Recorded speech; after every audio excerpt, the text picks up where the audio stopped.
Hola, buenas noches, sean bienvenidos a nuestro curso La Biblia, la obra del Salvador. Hoy nos encontramos en nuestra lección número 2. En nuestra lección del martes pasado, tuvimos la oportunidad de escuchar sobre el perdón y la importancia de este en nuestra vida. Lo veíamos a través de la sanación con el paralítico. A la verdad, el hombre tenía un mal.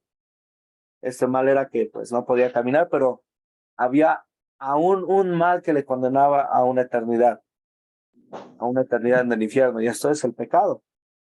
Cuando Jesús lo sana, le sana primeramente de su condición espiritual, le perdona los pecados y con eso le restauran su relación con Dios. También podemos ver cómo, al igual que este hombre, nosotros necesitamos de ese perdón. Y Cristo ha obrado ese perdón en la cruz por nosotros. Ahora es en Cristo que tenemos perdón para con Dios el Padre. Jair, bienvenido, ¿cómo está? Profesor, buenas noches. Muy bien, sí, señor. Qué pena conectarme un poquito tarde. No se preocupe, vi que estaba batallando con la conexión. Sí, profe, Ya, sí, señor. Pero ya gracias, estamos aquí, profesor. ¿ok? Gracias, profe. Pues como les mencionaba hoy vamos a ver nuestra segunda lección.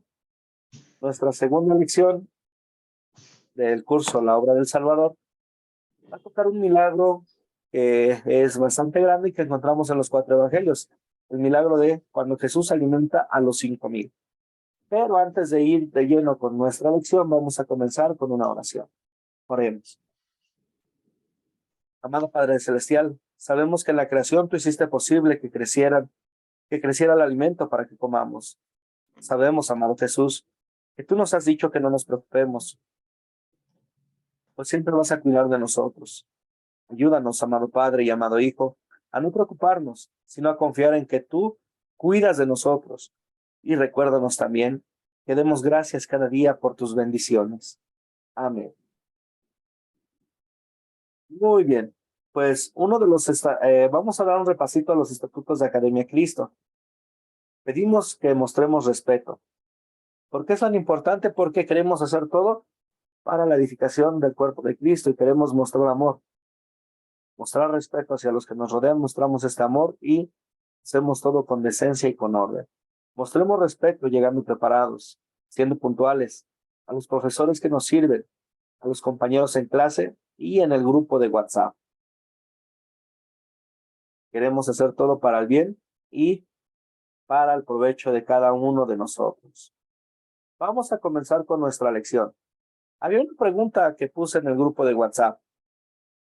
La puse hoy en la mañana. Si no la vieron, no se preocupen, podemos platicarla en este momento. La pregunta es, ¿por qué suponen que Dios nos ha dado esta historia y otras en los cuatro evangelios y no nada más en uno? ¿Por qué aparece esta historia de los 5,000 en los cuatro evangelios y no nada más en uno?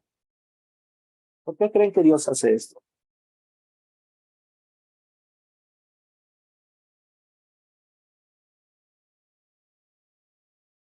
¿Quién dice yo?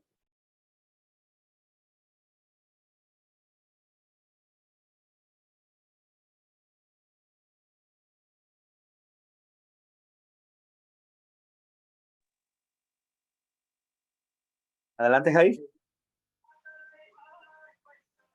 Pastor John, Pienso, bueno, profesor, que esta historia quedó registrada en los cuatro evangelios para que nosotros tengamos un espectro más amplio de los eventos que rodearon el ministerio de nuestro Señor Jesucristo.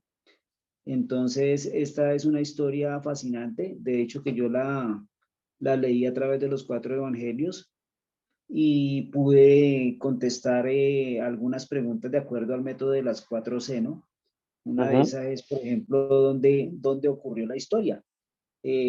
A simple vista, en este pasaje de Mateo no nos dice de dónde, pero dice que en una parte desierta de la ciudad de Bethsaida. Entonces me parece muy bueno porque nos amplía el espectro de los eventos que rodearon este hecho. Así es, muy bien. Nos amplía la visión, ¿verdad? Nos da más detalles, nos enriquece la historia. Adal, dígame usted. eh, Pastor, en el proceso de enseñanza-aprendizaje siempre se habla de que la repetición es importante porque ayuda a fijar el conocimiento. Entonces, eh, pienso que que el hecho de repetir, digamos, esta historia en los 4 evangelios ayuda a que ese proceso se dé de la mejor manera, porque al momento de leerlo en un evangelio, repetirlo en el otro y así sucesivamente, estamos fijando, digamos, el conocimiento y va a ser imposible olvidar, digamos, ese hecho.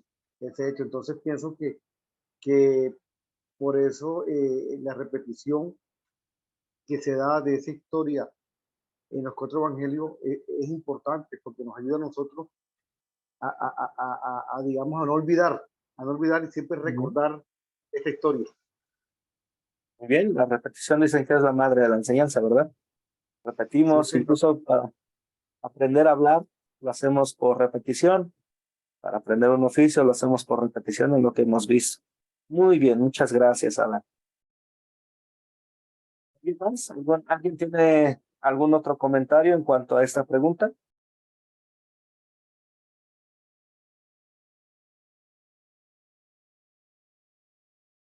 Pensemos por un momento en los 4 evangelios y esta historia que aparece en ellos.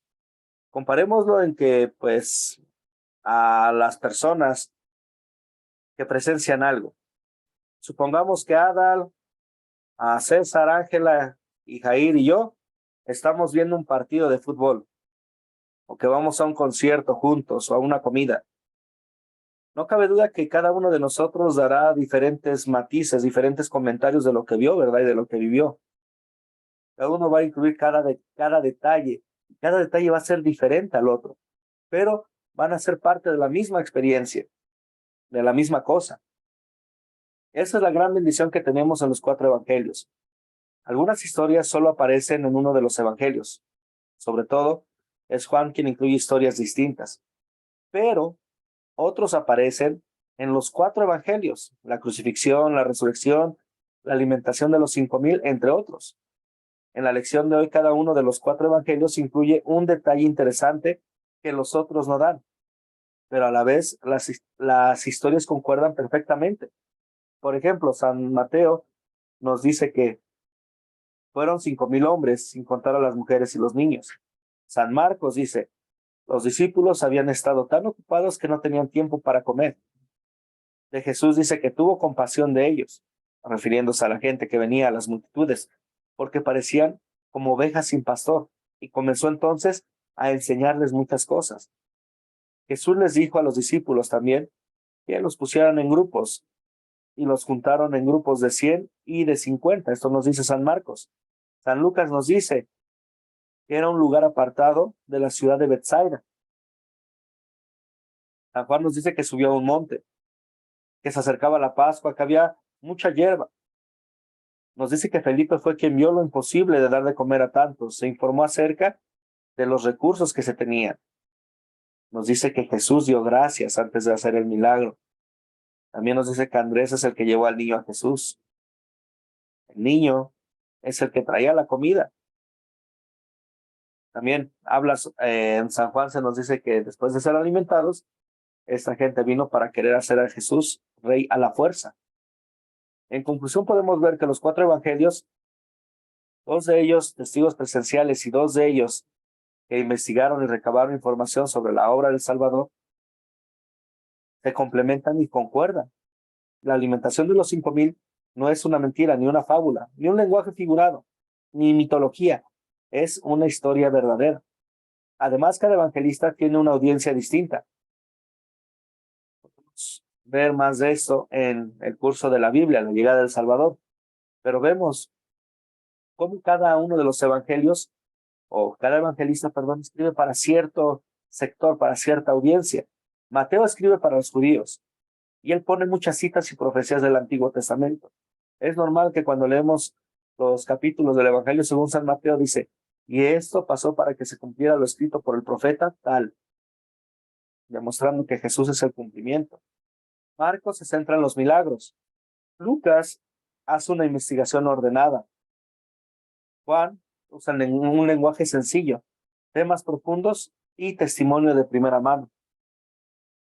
Si ustedes en algún futuro van a dar un estudio acerca de una historia de los evangelios que también aparece en uno o más de los otros evangelios, es una buena idea leerlos en todos los evangelios. Pues esto le puede dar un panorama más amplio de la historia. Puede nutrir su enseñanza en ese momento, tanto para los que están escuchando como para usted. Estudiar una historia es importante. ¿Por qué? Porque en ellas vemos que Dios es fiel en preservar su palabra para con nosotros. ¿Hasta aquí alguna duda o comentario?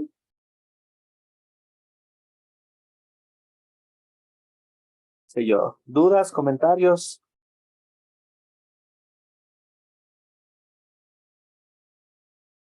Ok, entonces, adelante, Sara.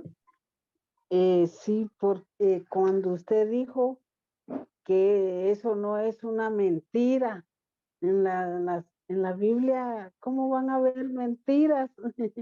Que lo que ponen ahí no, eso ya está inspirado por el Espíritu Santo. Dios ya le dio a sus apóstoles, les reveló, ¿verdad? Todo lo que tenían que escribir. Así es. Ah, sí, Los milagros que encontramos en la Biblia son hechos reales. Escuchamos ajá, a testigos que vieron esto.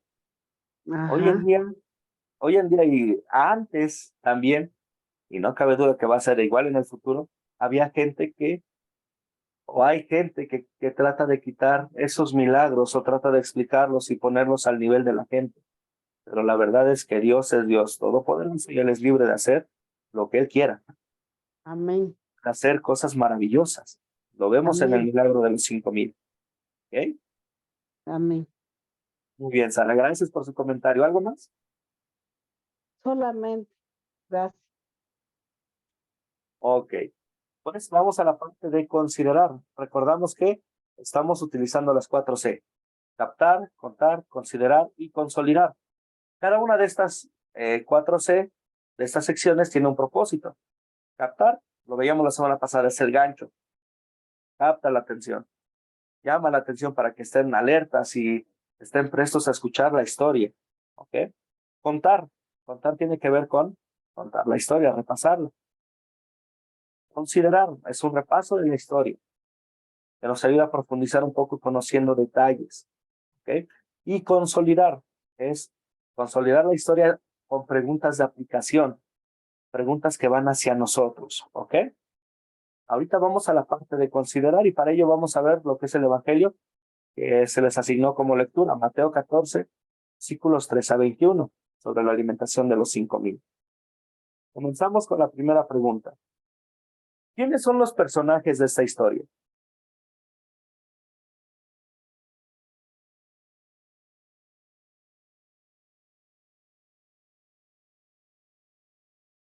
¿Quiénes son los personajes de esta historia de la alimentación de los 5,000?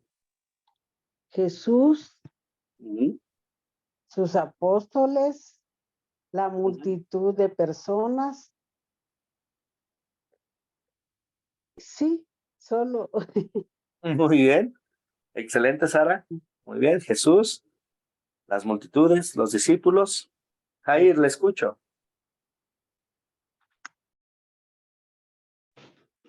No, profesor, creo que la hermana los dijo todos completos. Así es. Sí, vemos a Jesús, la gente y los discípulos. Encontramos que estos son los personajes de la historia y conociéndolos nos va a ayudar un poco a hacer como, yo lo veo así, como una cadenita de eventos que cada uno está relacionado. Por ejemplo, Jesús se apartó, la multitud vino, los discípulos vieron un problema, después de que Jesús predicó y los sanó, a los que venían de la multitud vieron que la gente no tenía que comer, los despidieron. ¿Ok? Vamos a continuar. ¿Cuáles son los objetos de esta historia? ¿Qué objetos encontramos?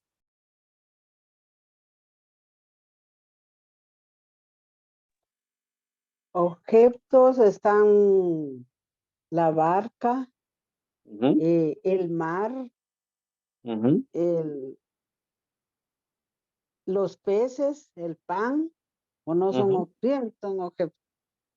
Sí, sí son objetos, muy bien, Sara. ¿Qué Ajá. más?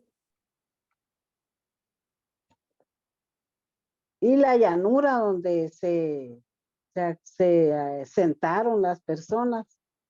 la llanura, la grama. Ajá, creo que ese entraría más como lugar. Falta otra Lugar, cosa. ¿verdad? Ajá, falta otra cosa como objetos. Profesor, ¿puedo opinar? Adelante, Jair. Faltan las 12 cestas que salieron llenas después de que todo el mundo se sació. Muy bien. Vemos la barca, vemos los 5 panes y los pescados y las 12 cestas llenas de lo que sobró. Notamos que va principio de la historia, clímax de la historia, final de la historia, ¿verdad? Con los objetos. Muy bien. ¿Dónde ocurrió esta historia?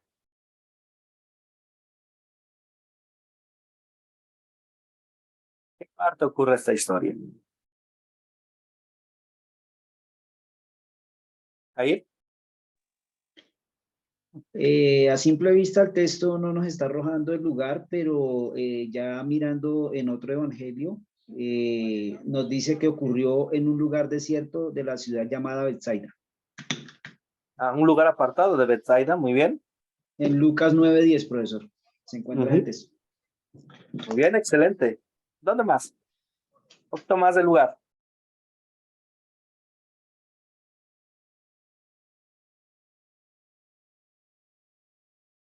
San Juan nos dice que Jesús cruzó al otro lado del mar de Galilea. También nos dice que subió un monte.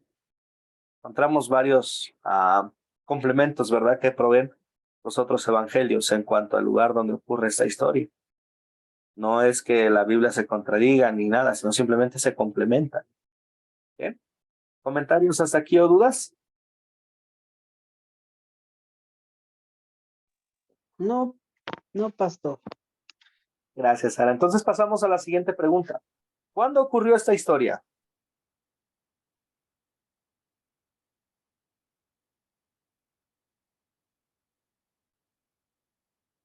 Yo diría que tal vez en los años, en el tiempo que Jesús anduvo en los 33 años de la edad de Jesús. Bien, pero ¿en qué punto? ¿Qué eventos están ocurriendo alrededor? Pueden abrir un poco más el panorama. ¿Le escuchó, Leonardo? Y también menciona que fue después que le informaron de la muerte de Juan el Bautista. Así es. Bien, justo después de la muerte de Juan el Bautista.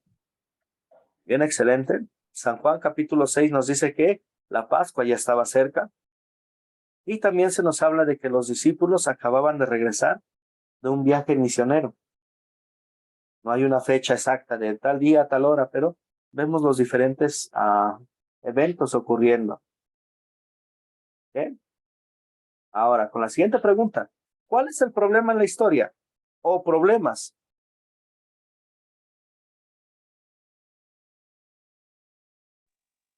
Había mucha gente y no había forma de darle alimento. Muy bien. Solo había 5 panes y Sí, 2 pastor. pescados, ¿verdad? ¿Qué más? ¿Jorli? Sí, pues yo iba a decir lo mismo que el hermano. Había una multitud que tenía hambre y no había cómo darles alimento. También algo que considerar es que la gente tenía necesidades tanto físicas como espirituales, ¿verdad? Traían a gente enferma para que Jesús los sanara y también venían a escuchar el mensaje del evangelio. Excelente, muy bien. Ahora, la siguiente pregunta. ¿Cuáles eventos ocurrieron en esta historia? Contemos juntos la historia. ¿Alguien desea ayudarme a contar esta historia? ¿Quién dice yo?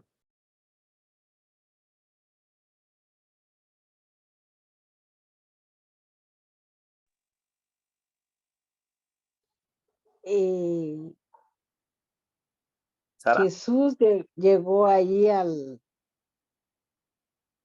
es que no me acuerdo el lugar, cómo se llamaba el lugar, pero llegó allí y la gente lo buscaba por sus enfermedades para ser sano, ¿va? Entonces Jesús empezó a sanarlos y había mucha gente, entonces los apóstoles le dijeron a Jesús que tenían que despedir a la gente porque no, ya tenían que, ya estaba entrando la noche y no tenían comida. Entonces él les preguntó qué era lo que tenía y ellos le dijeron que solo 2 peces y 5 panes. Entonces Jesús les dijo que se los trajeran. Entonces Jesús alzó su mirada al cielo, lo bendijo y se los dio a sus discípulos. Y ahí fue donde los discípulos le empezaron a dar de comer a la multitud, como a 5,000 hombres, sin contar mujeres y niños. Después él se fue a orar a un monte solo y al tiempo, como a la madrugada, él se fue para el mar y entonces la barca ya se había ido lejos. Entonces Jesús empezó a caminar en el mar, en el agua, y los discípulos se asustaron al ver la sombra, pensaron que era un fantasma, y él les dijo que Hasta ahí. era él. Va. Ya está ahí. Ya nos estamos pasando Bueno. a otra historia. A algo que Va. vamos a ver más adelante, pero muy bien, Sara. Jair. Profesor, yo más o menos la resumí de esta manera. Jesús escuchó que Juan había muerto. Jesús decide apartarse al desierto con sus discípulos. Mucha gente sigue a Jesús. Jesús sana a algunos enfermos de entre la multitud. Al final del día, los discípulos piden a Jesús despedir a la multitud. Jesús no lo permite. Jesús pide a sus discípulos dar de comer a la gente. Los discípulos argumentan que solo hay 5 panes y 2 peces. Jesús ordena que le traigan lo que hay, lo bendice y pide a los discípulos dar a la multitud. Al final, todos se sacian y recogen 12 cestas de lo que sobró. Bien, excelente. Gracias, Jair. Muy bien. ¿Alguien más quiere participar?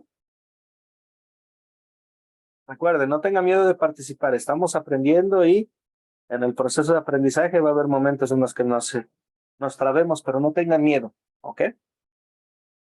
Y no estamos para juzgar, sino para enseñar. ¿Nadie? Ok, pues entonces pasamos a la siguiente. ¿Se resuelve el problema que mencionamos? ¿Cómo se resuelve?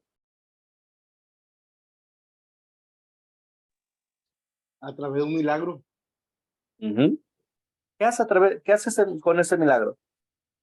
Se multiplicó en los panes y se multiplicaron los peces y se le dio de comer a toda la multitud y todos quedaron saciados y completamente llenos. De todas maneras, ahí también se dan, digamos, 2 situaciones.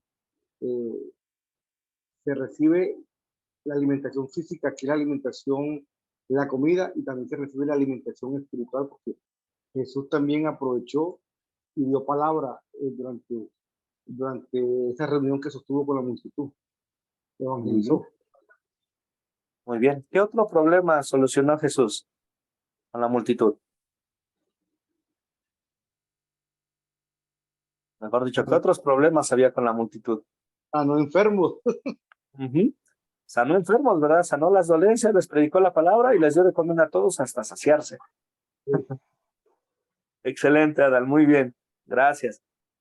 Ahora, hemos terminado la sección de considerar. ¿Hay algún comentario hasta aquí? Podemos pasar a la siguiente.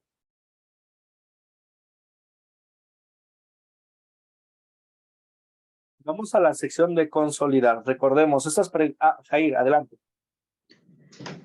Profesor, yo tengo una inquietud y pues yo quisiera que usted me orientara al respecto.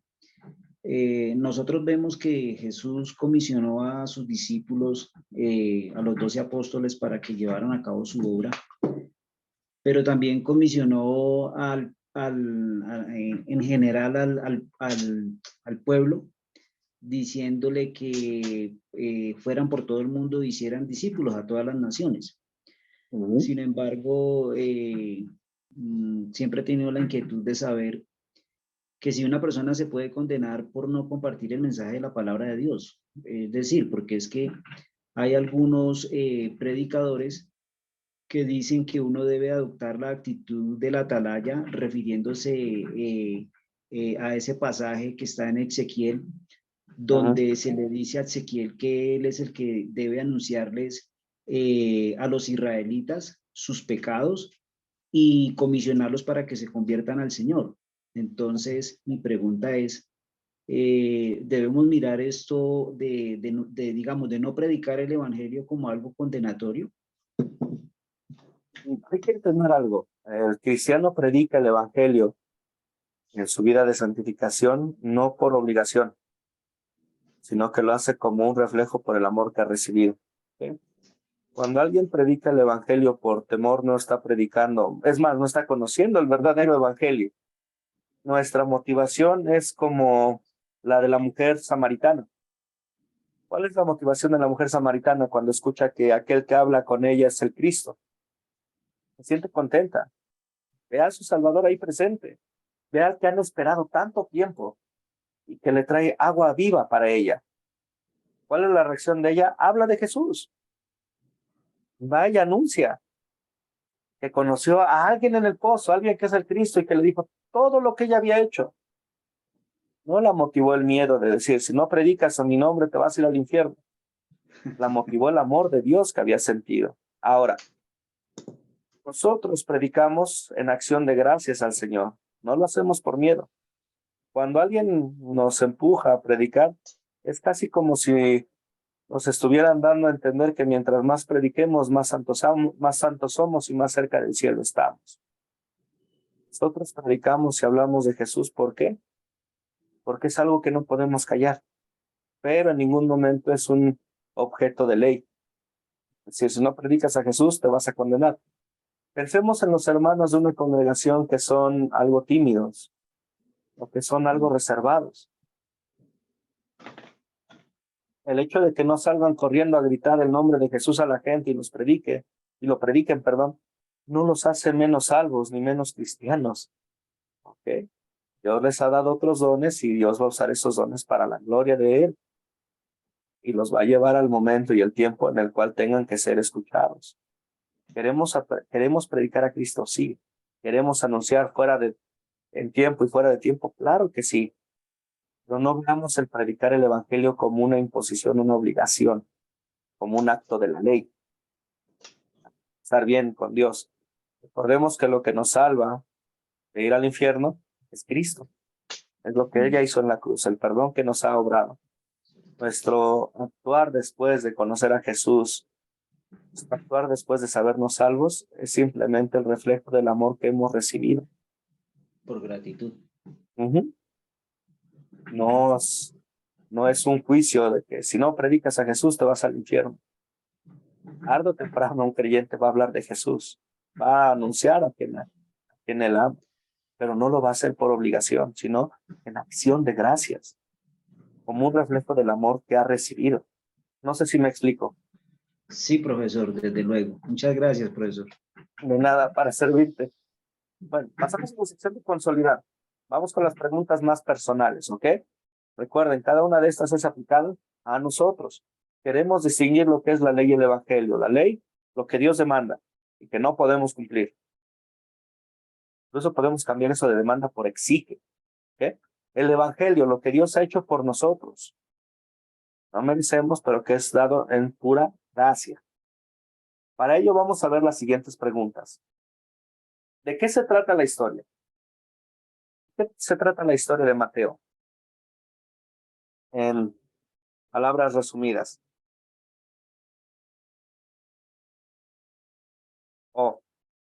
Para ayudarnos un poquito, ¿cuál es el tema de esta sección de la escritura?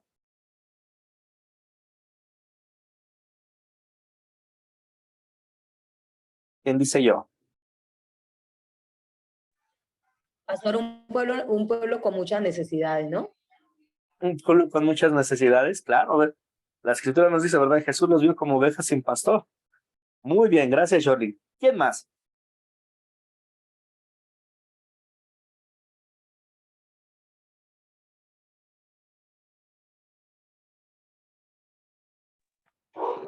de que Jesús le dio de comer a 5,000 personas.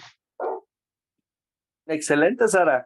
Jesús le dio de comer a 5,000 personas. Jesús alimentó a la multitud, ¿verdad? A la multitud. Muy bien. ¿Algo más?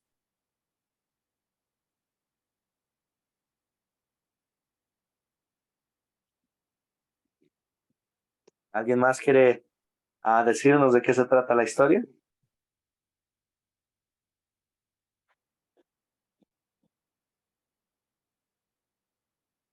Podemos decir que Jesús muestra que es todopoderoso, ¿verdad? Multiplicando los panes y los peces. Ok. Y también, bueno, sanando a los enfermos, ¿verdad?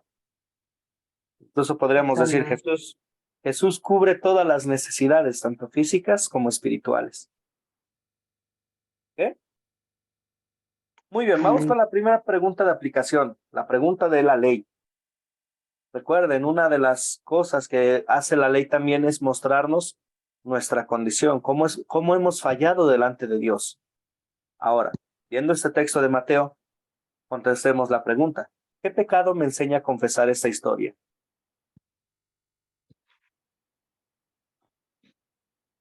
Viendo esta historia, ¿dónde hemos fallado delante de Dios? ¿O cómo hemos fallado? Cuando Pedro no tuvo fe, cuando él lo llamó que iba caminando en el agua, por falta de fe. Entonces nosotros a veces también por falta de fe es que no cumplimos las enseñanzas de Jesús. Muy bien. Bien. ¿Ahí? ¿Le escucho? Sí. Sí, muy bien, Sara. Sí, profesor, yo creo que acá un pecado que me insta a confesar esta historia es la falta de generosidad. Hay veces, por ejemplo, yo vivo acá en Bogotá, Colombia, y a diario pues uso el transporte público.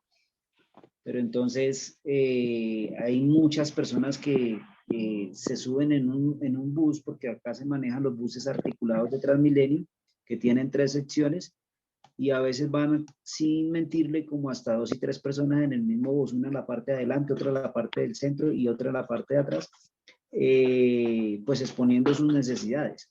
Y algunos pues verdaderamente pueden tener una necesidad y requieren de esa ayuda, y como hay otros que ya tienen adoptado esto como un negocio de estar mendigando, entonces pues uno no sabe si dar o no dar. Entonces, este es un pecado que me lleva a confesar esta historia, la falta de generosidad. Muy bien. ¿Qué más? ¿Qué otro pecado nos enseña a confesar?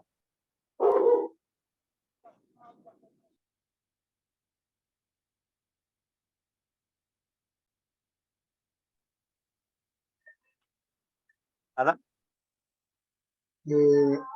Pastor, ahí también nos enseñan a confesar la falta de fe, porque a través del ejemplo que dieron de esas personas que aún en plena multitud, solo tocar, digamos, la túnica de él, fueron sanados. Entonces, esas personas dan ejemplo de que creían en él, aunque no lo tocaron a él físicamente, con solo tocar, digamos, la túnica, eran sanados. Entonces, nosotros muchas veces dudamos.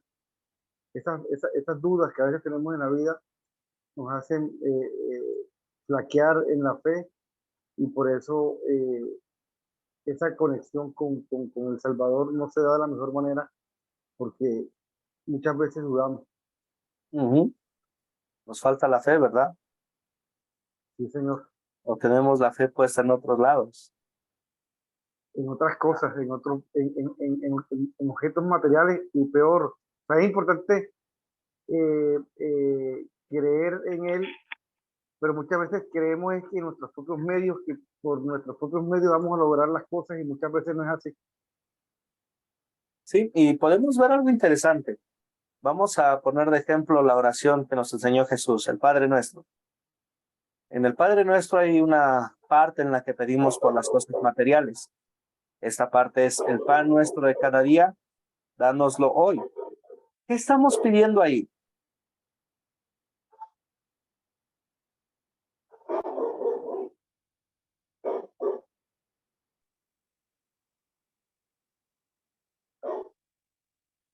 O sea, Que nos cubra nuestras necesidades materiales. Ujú. Pero Que es nos, algo interesante, ¿verdad? Decimos el pan nuestro de cada día, dánoslo hoy. exacto, pero es el acto de confiar en Él, o sea, de que Él siempre, aunque la situación esté difícil, porque muchas veces la cosa está difícil, siempre hay que confiar en Él y en que Él, a pesar de las dificultades, va a proveer esa parte que pedimos en la oración. Ujú. Hemos O sea, es fallado, una, ¿verdad? sí, señor, Adelante, perdón. Hemos fallado, ¿verdad? En reconocer que es Dios quien provee para nuestras necesidades cotidianas y para nuestra salvación eterna. Por ejemplo, hay gente que dice, yo lo que tengo es porque yo me lo he ganado, yo he trabajado duro, yo tengo este buen trabajo porque tengo este talento, soy muy inteligente. Olvidan, en primer lugar, de quién viene el hecho de que tengan ese don de sabiduría. También olvidan, en primer lugar, quién es el que les dio el trabajo y les permite respirar un día más. Es Dios. ¿Ok? Y lamentablemente a veces ponemos eso también en nuestra salvación. Decimos, yo soy bien buena persona y por eso Dios me va a querer. Bueno, no hay ni uno delante de Dios sin Cristo. Todos somos como trapos de inmundicia delante de Dios sin Jesús. No merecemos nada, no valemos nada. Necesitamos a nuestro Señor. Cuando empezamos a centrarnos en el yo hago esto, yo soy aquello, pecamos en no confiar o reconocer que es Dios quien nos provee para nuestras necesidades espirituales, para nuestras necesidades físicas. ¿Hasta aquí algún comentario? ¿Una sí, duda? realmente todo proviene de Él. Y a la larga nosotros simplemente somos unos administradores de eso Uh-huh. que Él nos provee. Sí. Piensen por un momento. Los apóstoles habían sido enviados a un viaje misionero y Jesús les dice, no lleven nada, solamente lleven un bastón, no lleven capa, no lleven bolsa, no lleven espada. Los discípulos dicen que donde eran recibidos, los alimentaban, los hospedaban. Dios proveyó para ellos en este viaje.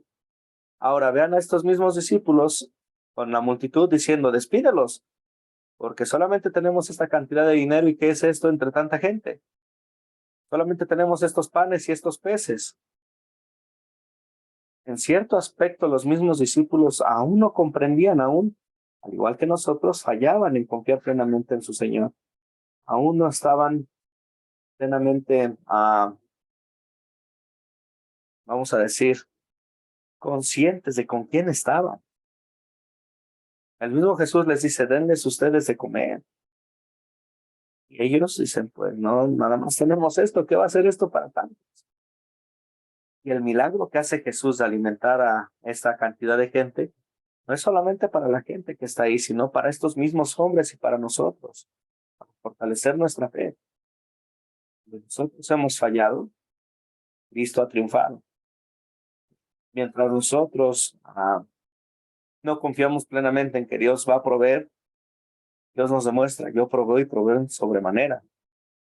¿Okay? ¿Algún comentario hasta aquí?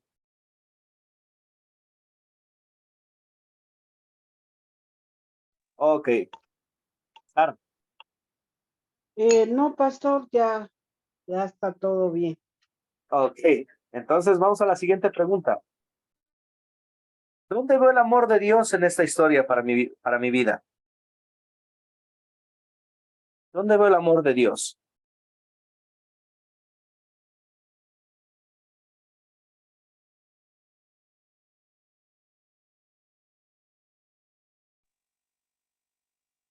En la misericordia que Él tiene hacia nosotros, porque aún con nuestras debilidades, con nuestros pecados, con nuestras transgresiones, con nuestros egoísmos, con todas nuestras fallas, Él está ahí siempre ahí, dispuesto a proveernos todo lo que necesitamos, desde los bienes materiales, el alimento espiritual, que es lo más importante. Siempre está ahí dispuesto a darnos su amor. Así es, muy bien. ¿Dónde más?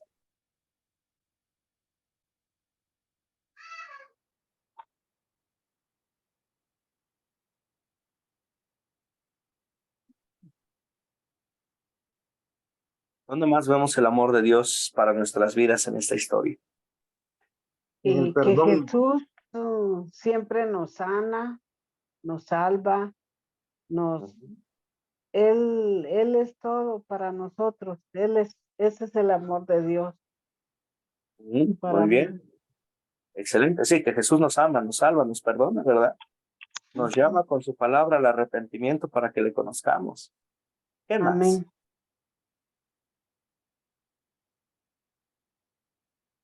¿Cómo alimentó Jesús a la multitud?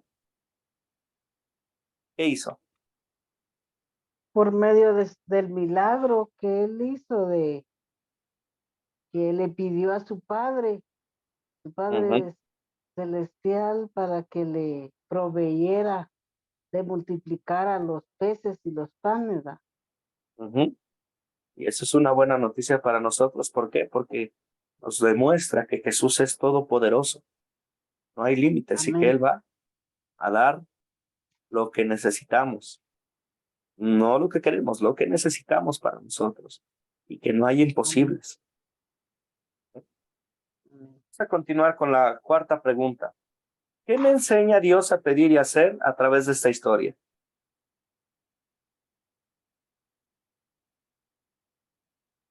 Cuando hablamos sobre pedir, nos referimos a la oración, y cuando hablamos sobre hacer, estamos pensando en nuestra vida diaria, en nuestro vivir día a día. Viendo esta historia, ¿qué les motiva a incluir en sus oraciones?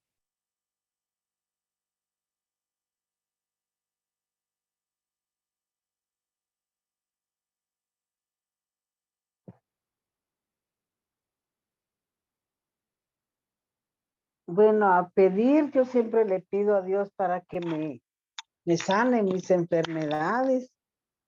Ujú. Siempre le pido en mis oraciones que me ponga su mano poderosa sobre mi cuerpo, me sane y, y eh,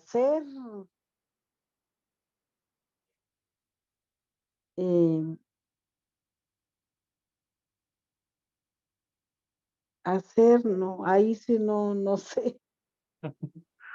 Muy bien, muy bien. Pide que por su sanidad, ¿verdad? Por su cuestión de salud, y en ese pedir está mostrando confianza en que Dios va a Amén, hacer. Y eso amén. nos lleva a la otra parte, ¿verdad? Porque dicen que no nada más es pedir, sino también agradecer por lo que Dios Agradecer. te ha dado día con día. Jair, le escucho. Profesor, lo que más me apasiona de esta historia es que Jesús estuvo todo el día compartiéndoles el mensaje de su palabra, el mensaje del reino, la necesidad de buscar primeramente el reino de Dios y su justicia. Y no sabemos de pronto esa magnitud de todas las palabras con las cuales les alimentaba de manera espiritual, ¿no? Y Ujú, yo creo que, como dice también Mateo 4:4, no solo de pan vivirá el hombre, sino de toda palabra que procede de la boca de Dios. Eh, Cada día, aparte de pedirle al Señor que provea a nuestras necesidades físicas, hemos de pedirles que transforme nuestra manera de ser más a ese hombre, como dice en la carta a los romanos, más a la medida y a la estatura del varón perfecto, el cual es Cristo. Yo creo que a ujú. eso nos llamó al Señor, ¿no? A parecernos a Jesús, a crecer a esa medida y a esa estatura. Y eso lo logramos a través de la oración y de encontrarlo a Él en su palabra cada día. Muy bien, Jair, gracias. Nada más como comentario con lo que dijiste de ser semejante a él, me vino a la mente una inscripción que estaba en la entrada de una iglesia. estaba una imagen de Jesús y en la inscripción decía, Señor, dame un corazón semejante al tuyo. En cuanto a ese servicio, en cuanto a ese amor, en cuanto a vivir una vida de santidad delante de ti. Gracias, Jair. A César, le escucho. Dios provee todas las cosas imposibles, hace posibles. Si nosotros vivimos en Él y Él vive en nosotros, entonces toda la cosa es posible. Sanar de las enfermedades o muchos otros aspectos de la vida, entonces todo es posible con Cristo. Todo es posible, eso nos enseña, ¿verdad? La historia. No hay nada imposible para Dios, pide. Y viene una parte también que nos corresponde a nosotros en el pedir, el reconocer que se hace la voluntad de Dios sobre la nuestra, y que Dios siempre nos va a dar lo que es mejor. Y a veces lo que es mejor para nosotros es espera, por ahora no. Recordemos que Dios es un Padre amoroso que siempre va a hacer lo mejor para nosotros. Siempre nos va a dar lo que necesitamos, no lo que queremos. Muchas veces lo que queremos es algo que nos va a hacer daño, nos va a afectar. ¿Okay? Muy bien, pues vamos a continuar con la siguiente pregunta.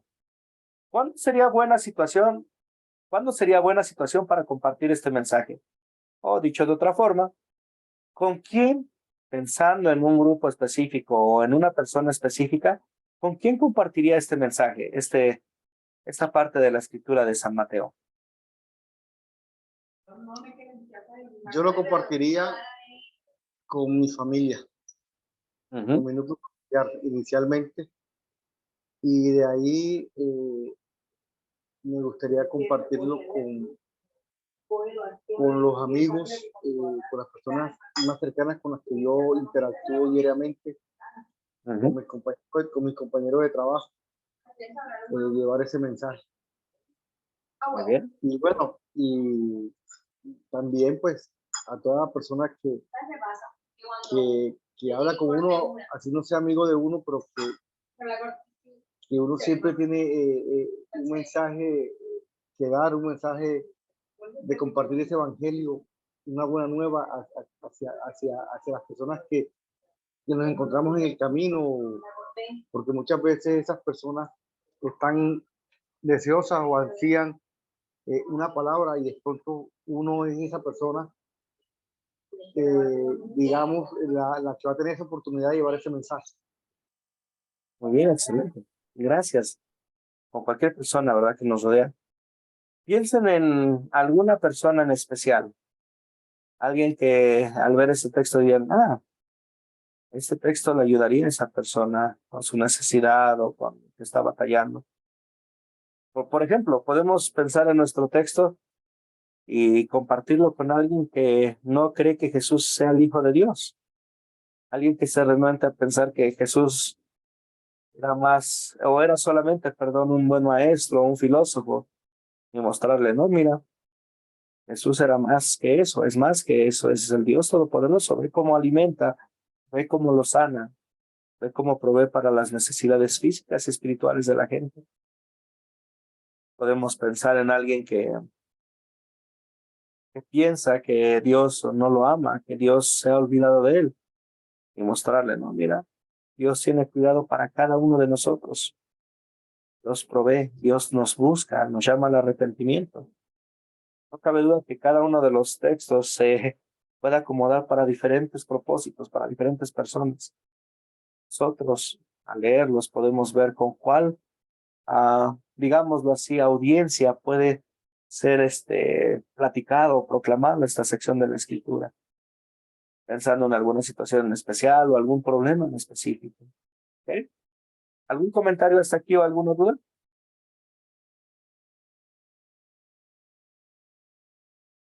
¿No? No, pastor. Excelente. Entonces vamos a un tema importante, los milagros de Jesús. ¿Ok? Y ahora vamos a ir con una palabra que a mí me cuesta pronunciarla. No sé por qué. Desmitificar. Ahora sí pude, ok. Desmitificar.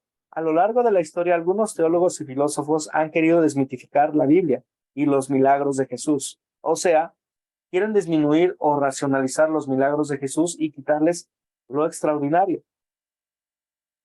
Por ejemplo, ya en los primeros siglos después de Cristo, un grupo de judíos en Alejandría proponía explicaciones racionales para los milagros del Antiguo Testamento.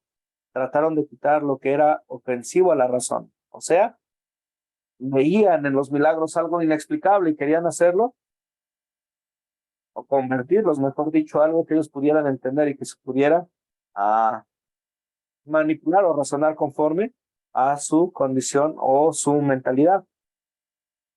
Y eso no paró ahí. El filósofo escocés David Hume, en 1776, no creía en los milagros y para probar su posición apeló a la uniformidad de la naturaleza.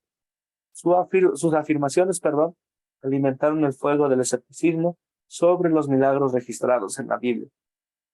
Unos teólogos alemanes en el siglo XX promovieron el concepto de desmitificar el mensaje de la Biblia.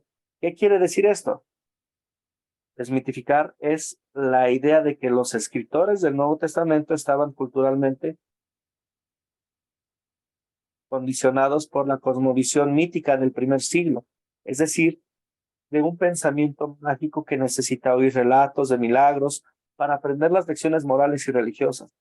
Así que en vez de apelar a la ciencia empírica como un modo de explicar el estado del mundo, los autores de la Biblia se referían a los conceptos premodernos, tales como ángeles y demonios, etcétera, para tratar de explicar las cosas, para encontrar una razón, según ellos. La forma de pensar, según ellos, ya no sirve en la época moderna, porque el hombre ha alcanzado la mayoría de edad. Immanuel Kant es el que decía esto. La humanidad ha alcanzado la mayoría de edad. Ya no es necesario el mito. Lo que hace falta es una desmitologización, esto es, quitar todo ropaje mitológico del Nuevo Testamento. En otras palabras, ellos quieren eliminar todos los milagros para encontrar lo principal. Los que no creen en los milagros de la Biblia le están quitando la gloria a Dios. Le están diciendo al Todopoderoso, tú no puedes.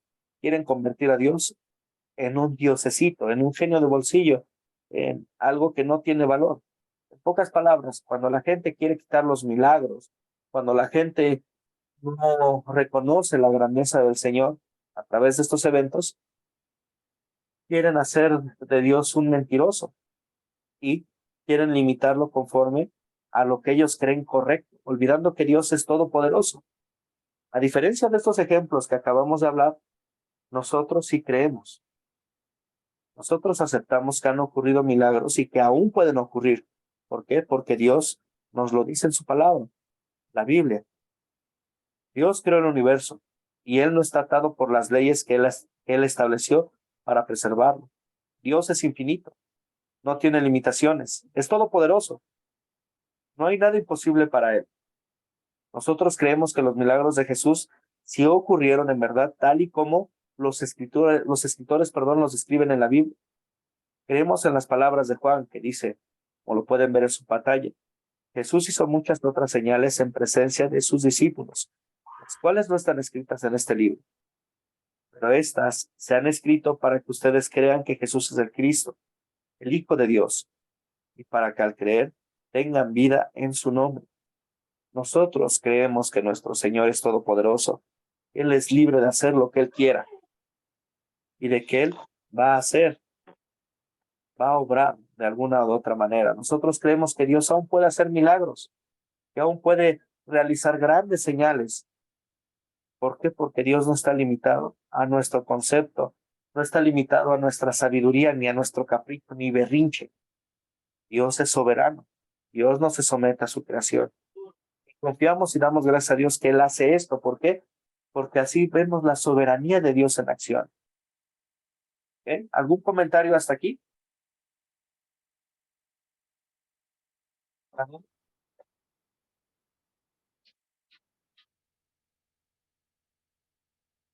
Tristemente aún hay gente que quiere quitar los milagros, que aún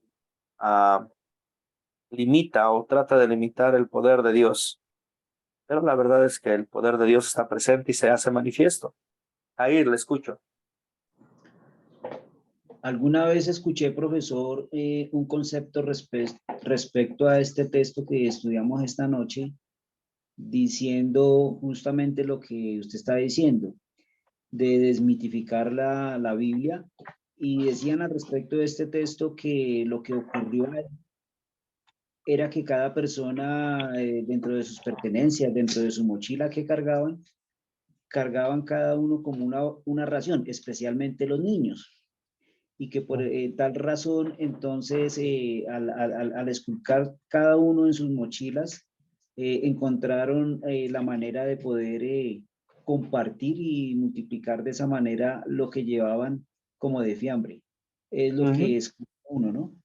Pero uno sabe, yo creo en las obras milagrosas que el Señor hace, y yo creo en el poder milagroso que hizo el Señor aquí, de multiplicar los panes y los peces. Sí, y así es un milagro, es algo que Dios obró.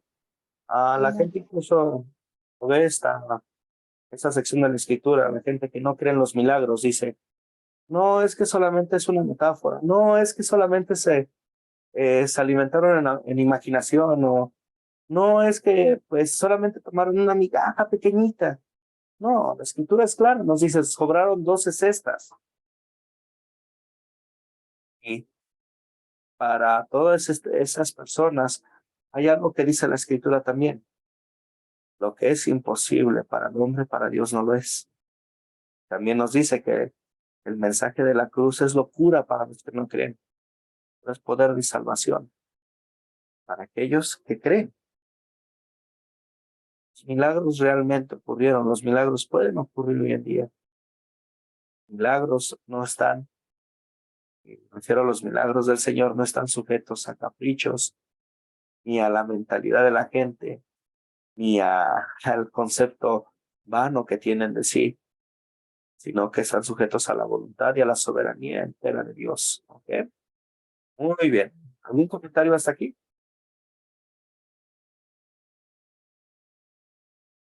Bueno, pues vamos a hacer un pequeño repaso de las 4 C. ¿Sara? No, pastor, ahí está todo bien. Ok. Gracias. Muy bien. A lo mejor ya estudiaron las 4C en otro curso, o a lo mejor es la primera vez que escuchan sobre esto. Las 4C es un método sencillo para enseñar la palabra de Dios por medio de historias bíblicas. Las 4C son captar la introducción, algo interesante que capte la atención y que ponga a pensar a la gente en el tema del día o la historia que queremos contar. Siguiente de las 4C es contar. Dice, es contar la historia bíblica. Considerar unas preguntas que nos ayudan a considerar o repasar la historia, sus sucesos, sus detalles y el contexto de la historia en sí. Consolidar. Son 5 preguntas en las cuales vemos cómo la palabra de Dios se aplica a nosotros. Hablamos sobre el captar y lo describíamos y profundizábamos un poco más. Hoy lo vamos a hacer en cuanto al contar. Leer la historia o contar la historia en sus propias palabras. ¿Cuál prefieren ustedes? Hablan sobre una historia bíblica con alguien, ¿qué prefieren? ¿Hablarlo con sus propias palabras o tomar la Biblia y ir directo a ella? ¿Qué es más cómodo y fácil para ustedes? Contar la historia. Dependiendo del público, pastor. ¿Perdón? ¿Jordi, le escuchó? Dependiendo del público, un ejemplo, yo trabajo con niños y a mí se me facilita más contarles. Muy bien. Sí, ¿verdad? Porque a veces el lenguaje o algunas cosas que pueden ser difícil de absorción para ellos o comprensión. Bien, ¿qué más? ¿Quién más desea dar su opinión? Gracias, Jordi.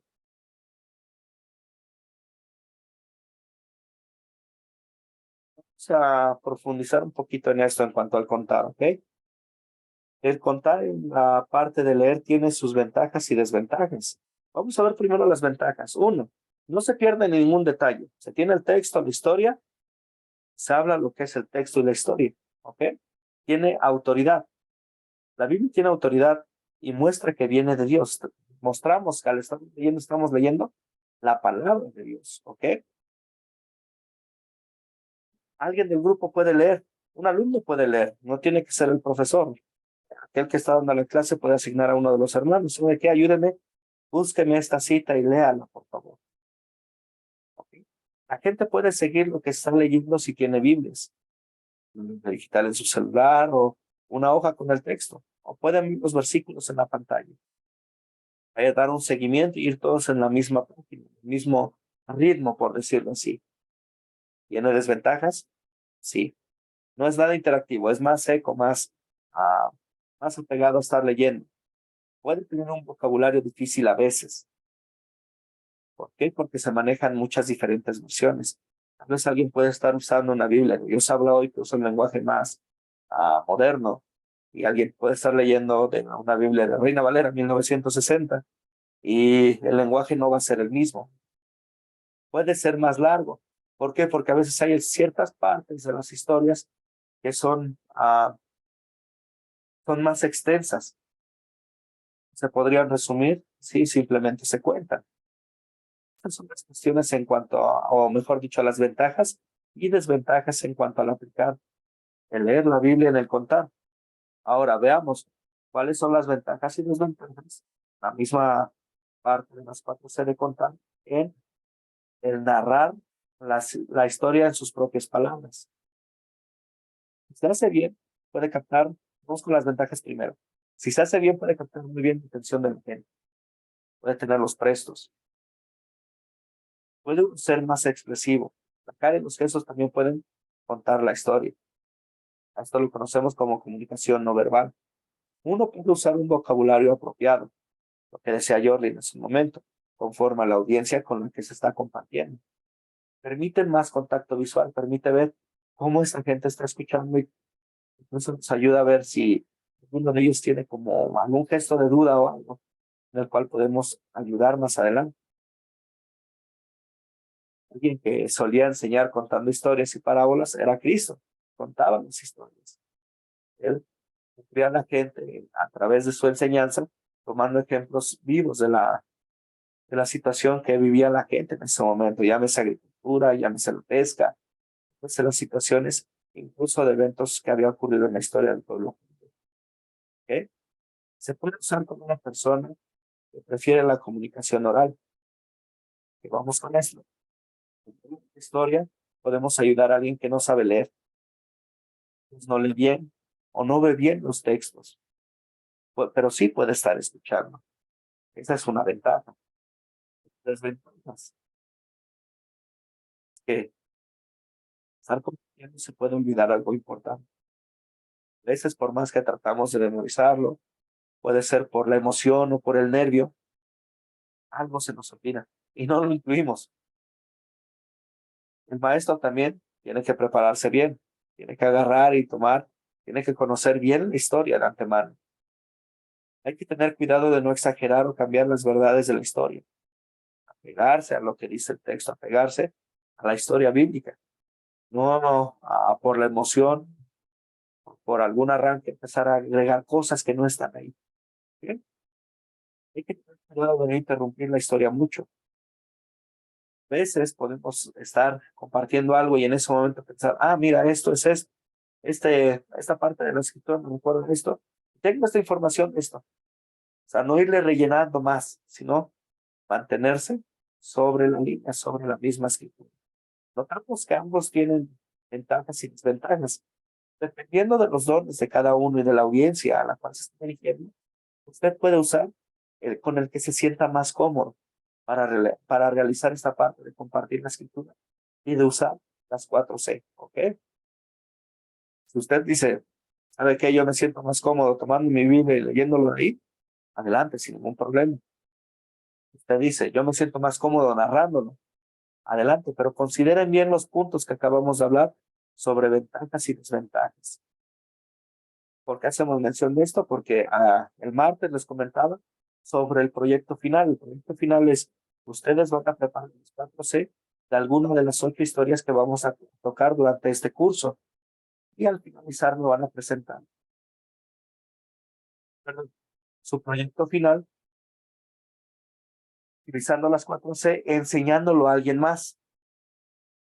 Se van a tener que grabar haciendo esta labor, ya sea en un video o solamente por audio.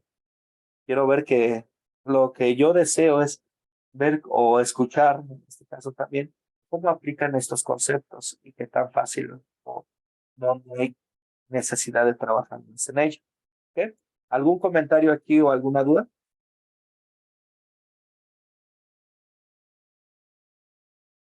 ¿Ninguno?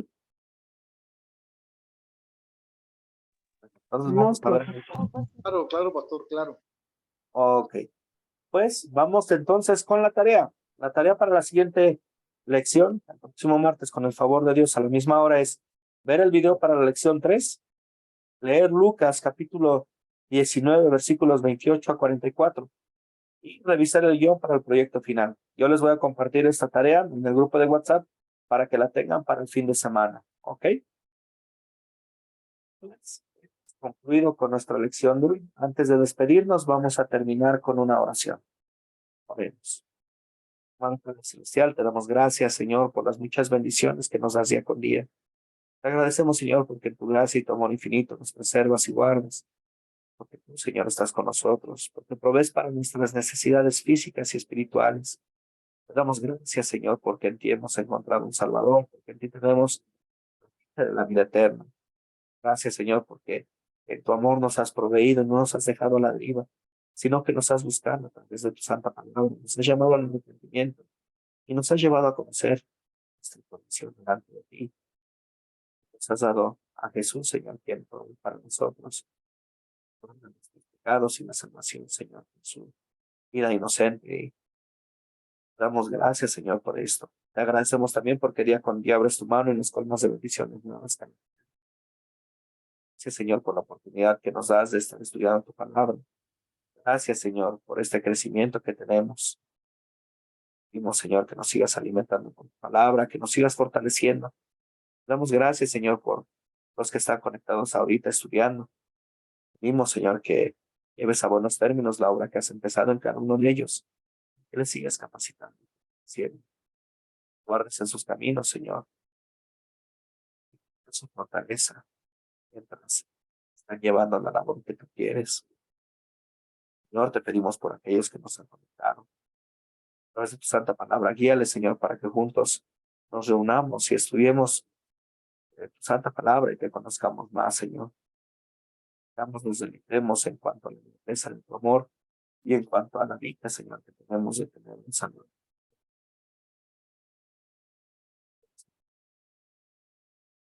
Señor, en esta noche encomendamos el cuerpo, el alma y todo lo que nos pertenece a tu santo cuidado. Quédate con nosotros, Señor, en esta noche. Bendícenos, guárdanos y llévanos, Señor, a ser luces para aquellos que están perdidos. Pedimos todo esto en el nombre de nuestro Señor Jesucristo. Amén. Y pues hemos terminado